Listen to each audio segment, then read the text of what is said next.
ಶ್ರೀ ಗಣಪತಿ ಶಾರದಾ ಗುರುಭ್ಯೋ ನಮಃ.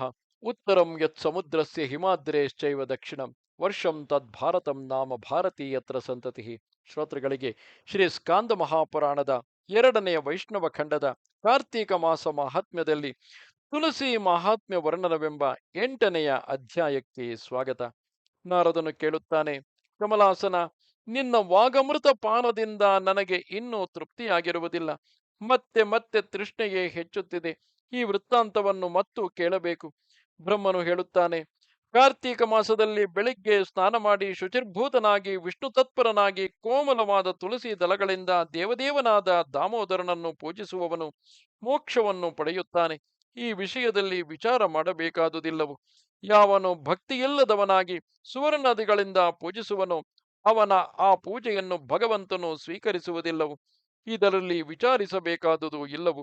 ಎಲ್ಲ ವರ್ಣದವರಿಗೂ ಈ ಭಕ್ತಿಯೇ ಸರ್ವಶ್ರೇಷ್ಠವಾದುದೆಂದು ಹೇಳಲ್ಪಟ್ಟಿದೆ.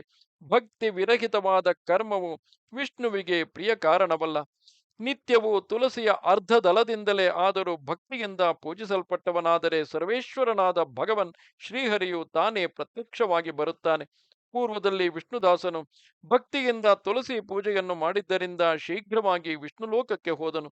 ಚೋಳರಾಜನು ಗೌಣತ್ವವನ್ನು ಪಡೆದನು. ತುಳಸಿಯ ಮಹಾತ್ಮೆಯನ್ನು ಆಲಿಸು. ಇದು ಪಾಪವನ್ನು ಪರಿಹರಿಸುವಂತಹದು, ಪುಣ್ಯವನ್ನು ವೃದ್ಧಿಪಡಿಸತಕ್ಕದು. ಹಿಂದೆ ವಿಷ್ಣುವಿನಿಂದ ರಮಾದೇವಿಗೆ ಯಾವುದು ಹೇಳಲ್ಪಟ್ಟಿತೋ ಅದನ್ನು ಈಗ ನಾನು ಹೇಳುತ್ತೇನೆ. ಕಾರ್ತೀಕ ಮಾಸವು ಬರಲಾಗಿ ಯಾವ ನರನು ಹರಿಗೆ ತುಳಸಿಯ ಪೂಜೆಯನ್ನು ಭಕ್ತಿಯಿಂದ ಮಾಡುತ್ತಾನೆಯೋ ಅವನು ಪರಮ ಪದಕ್ಕೆ ಹೋಗುತ್ತಾನೆ. ಆದುದರಿಂದ ಸರ್ವ ಪ್ರಯತ್ನಗಳಿಂದಲೂ ಸರ್ವ ಕ್ಲೇಶ ವಿನಾಶಕನಾದ ಹರಿಯನ್ನು ಮಹಾಭಕ್ತಿಯಿಂದ ಕೂಡಿ ತುಳಸಿಯ ಕೋಮಲ ದಳಗಳಿಂದ ಪೂಜಿಸಬೇಕು. ನೆಟ್ಟ ತುಳಸಿಯು ಎಷ್ಟು ದೂರದವರೆಗೆ ಮೂಲವು ವಿಸ್ತಾರವನ್ನು ಮಾಡುವುದೋ ಅಷ್ಟು ಯುಗ ಸಹಸ್ರಗಳ ಕಾಲ ಆ ತುಳಸಿಯನ್ನು ನೆಟ್ಟವನು ಬ್ರಹ್ಮಲೋಕದಲ್ಲಿ ಮಹೋನ್ನತನಾಗುತ್ತಾನೆ. ತುಳಸಿ ಪತ್ರದಿಂದ ಕೂಡಿದ ನೀರಿನಲ್ಲಿ ಸ್ನಾನ ಮಾಡಿದಲ್ಲಿ ಸರ್ವ ಪಾಪ ವಿಮುಕ್ತನಾಗಿ ವಿಷ್ಣು ಮಂದಿರದಲ್ಲಿ ಆನಂದವನ್ನು ಹೊಂದುತ್ತಾನೆ. ಎಲೆ ಮಹಾಮುನಿಯೇ, ಯಾವನು ತುಳಸಿಯನ್ನು ನೆಡುವುದಕ್ಕಾಗಿ ವೃಂದಾವನವನ್ನು ಕಟ್ಟುತ್ತಾನೋ ಅವನು ಅಷ್ಟರಿಂದಲೇ ಪಾಪಗಳಿಂದ ಬಿಡುಗಡೆ ಹೊಂದಿ ಬ್ರಹ್ಮ ಸಾಕ್ಷಾತ್ಕಾರವನ್ನು ಹೊಂದಲು ಸಮರ್ಥನಾಗುತ್ತಾನೆ. ಅಯ್ಯ ಬ್ರಾಹ್ಮಣ, ಯಾರ ಮನೆಯಲ್ಲಿ ತುಳಸಿ ವನವಿರುವುದೋ ಅವನ ಮನೆಯೇ ತೀರ್ಥವಾಗುವುದು. ಯಮ ಕಿಂಕರರು ಅಲ್ಲಿಗೆ ಹೋಗುವುದಿಲ್ಲ. ಸರ್ವ ಪಾಪ ಪರಿಹಾರಕವೂ ಪುಣ್ಯಕರವೂ ಇಷ್ಟಾರ್ಥವನ್ನು ಕೊಡತಕ್ಕದು ಆದ ತುಳಸಿ ವನವನ್ನು ನೆಡುವ ನರರು ಶ್ರೇಷ್ಠರು. ಅವರು ಭಾಸ್ಕರ ಪುತ್ರನಾದ ಅಂದರೆ ಕಾಲನನ್ನು ಅಥವಾ ಯಮನನ್ನು ಕಾಣುವುದಿಲ್ಲ. ತುಳಸಿಯ ಕಾಷ್ಟದಿಂದ ತೆಗೆದ ಗಂಧವನ್ನು ಯಾವ ನರನು ಧರಿಸುವನೋ ಅವನ ದೇಹವನ್ನು ಮುಂದೆ ಮುಂದೆ ಮಾಡುವ ಪಾಪವೂ ಸಹ ಸೋಕುವುದಿಲ್ಲ. ಎಲೈ ದ್ವಿಜನೆ, ಎಲ್ಲಿ ತುಳಸಿ ವನದ ನೆರಳಿರುವುದೋ ಅಲ್ಲಿ ಪಿತೃಗಳ ತೃಪ್ತಿಗಾಗಿ ಶ್ರಾದ್ದ ಮಾಡತಕ್ಕದ್ದು. ಯಾರ ಮುಖದಲ್ಲಿಯೂ ಕಿವಿಯಲ್ಲಿಯೂ ತಲೆಯಲ್ಲಿಯೂ ತುಳಸಿ ಪತ್ರವು ಕಾಣುತ್ತದೆಯೋ ಅವನನ್ನು ಯಮನು ಕೂಡ ನೋಡಲು ಶಕ್ತನಲ್ಲವು. ಇನ್ನು ಭಯಂಕರವಾದ ಯಮದೂತರ ವಿಷಯವನ್ನು ಹೇಳುವುದೇನು? ಯಾವನು ತುಳಸಿಯ ಮಹಿಮೆಯನ್ನು ನಿಯಮಪೂರ್ವಕವಾಗಿ ಕೇಳುತ್ತಾನೆಯೋ ಅವನು ಸರ್ವ ಪಾಪಗಳಿಂದಲೂ ಬಿಡಲ್ಪಟ್ಟವನಾಗಿ ಬ್ರಹ್ಮಲೋಕವನ್ನು ಸೇರುತ್ತಾನೆ. ಅಯ್ಯ ಬ್ರಾಹ್ಮಣನೇ, ಈ ಸಂದರ್ಭದಲ್ಲಿ ತುಳಸಿಯ ವಿಷಯವಾಗಿ ಪುರಾತನವಾದ ಈ ಇತಿಹಾಸವನ್ನು ಉದಾಹರಿಸುತ್ತಾರೆ. ಇದು ಶ್ರವಣ ಮಾತ್ರದಿಂದಲೇ ಪಾಪನಾಶಕವಾದುದು. ಪೂರ್ವದಲ್ಲಿ ಕಾಶ್ಮೀರ ದೇಶದಲ್ಲಿ ವಿಷ್ಣು ಭಕ್ತಿ ಪರಾಯಣರಾದ ಹರಿಮೇಧ, ಸುಮೇಧ ಎಂಬ ಇಬ್ಬರು ಬ್ರಾಹ್ಮಣರಿದ್ದರು. ಅವರು ಸರ್ವಭೂತಗಳಲ್ಲಿಯೂ ದಯೆಯುಳ್ಳವರಾಗಿದ್ದರು. ಸರ್ವ ತತ್ವಗಳನ್ನು ಬಲ್ಲವರಾಗಿದ್ದರು. ಒಂದಾನೊಂದು ಸಮಯದಲ್ಲಿ ಆ ದ್ವಿಜವರಿಯರು ತೀರ್ಥಯಾತ್ರಾ ಪರಾಯಣರಾಗಿ ಹೋಗುತ್ತಿದ್ದರು. ಆಗ ಒಂದು ಕಡೆ ಆ ವಿಪ್ರರಿಬ್ಬರು ಕಾಡಿನಲ್ಲಿ ಶ್ರಮ ವಿಹ್ವಲರಾಗಿ ತುಳಸಿಯ ವನವನ್ನು ಕಂಡರು. ಅವರಿಬ್ಬರಲ್ಲಿ ಸುಮೇಧನು ಮಹತ್ವಯುಕ್ತವಾದ ಆ ತುಳಸಿ ವನವನ್ನು ಕಂಡು ಭಕ್ತಿಯಿಂದ ಪ್ರದಕ್ಷಿಣೆ ಮಾಡಿ ನಮಸ್ಕರಿಸಿದನು. ಅದನ್ನು ಕಂಡು ಹರಿಮೇಧನು ಬಹು ಸಂತೋಷಗೊಂಡು ತುಳಸಿಯ ಮಹಾತ್ಮೆಯನ್ನು ಅದರ ಫಲವನ್ನು ತಿಳಿದುಕೊಳ್ಳಬೇಕೆಂದು ಸುಮೇಧನನ್ನು ಪುನಃ ಪುನಃ ಕೇಳಿಕೊಂಡನು. ಹರಿಮೇಧನು ಹೇಳುತ್ತಾನೆ, ಎಲೈ ವಿಪ್ರನೆ, ದೇವತೆಗಳು, ತೀರ್ಥಗಳು, ವ್ರತಗಳು, ವಿಪ್ರಶ್ರೇಷ್ಠರು ಇರುತ್ತಿರಲಾಗಿ ಏತಕ್ಕಾಗಿ ನೀನು ಈ ತುಳಸಿ ವನವನ್ನು ಪ್ರಣಾಮ ಮಾಡಿದೆ ಎಂದನು. ಆಗ ಸುಮೇಧನು ಹೇಳುತ್ತಾನೆ, ಕೇಳು ವಿಪ್ರ, ಕೇಳು. ಎಲೈ ಮಹಾಭಾಗನೆ, ಒಳ್ಳೆಯ ಮಾತನ್ನು ಆಡಿದ್ದೀಯೇ. ಬಿಸಿಲು ನಮ್ಮಿಬ್ಬರನ್ನು ಬಾಧಿಸುತ್ತಿದೆ. ಈ ವಟವೃಕ್ಷದ ಬಳಿ ಹೋಗಿ ಅದರ ನೆರಳನ್ನು ಆಶ್ರಯಿಸಿ ಅಲ್ಲಿ ನಿನಗೆ ಇದ್ದ ಸಂಗತಿಯನ್ನು ತಿಳಿಸುತ್ತೇನೆ. ಹೀಗೆಂದು ನುಡಿದು ಧರ್ಮಜ್ಞನಾದ ಸುಮೇಧನು ಹರಿಮೇಧನೊಡನೆ ದೊಡ್ಡ ದೊಡ್ಡ ಪೊಟರೆಗಳಿಂದ ಕೂಡಿದ ಆ ವಟವೃಕ್ಷದ ಬಳಿ ಹೋದನು. ಅಲ್ಲಿ ವಿಶ್ರಮಿಸಿಕೊಂಡು ಆ ವಿಪ್ರನು ಹರಿಮೇಧನನ್ನು ಕುರಿತು ಹೇಳತೊಡಗಿದನು. ಎಲೈ ವಿಪ್ರಶ್ರೇಷ್ಠನೇ, ತುಳಸಿಯ ಉತ್ತಮವಾದ ಕಥೆಯನ್ನು ಲಾಲಿಸು. ತುಳಸಿಯು ಪರಮೇಶ್ವರನ ಪ್ರಸಾದದಿಂದ ಕ್ಷೀರ ಸಮುದ್ರದಲ್ಲಿ ಜನಿಸಿತು. ಪೂರ್ವದಲ್ಲಿ ದೂರ್ವಾಸನ ಶಾಪದಿಂದ ಇಂದ್ರನು ಐಶ್ವರ್ಯಹೀನನಾಗಲು ಬ್ರಹ್ಮಾದಿಗಳು ಸುರಾಸುರರಿಂದೊಡಗೂಡಿ ಕ್ಷೀರ ಸಮುದ್ರವನ್ನು ಕಡೆದರು.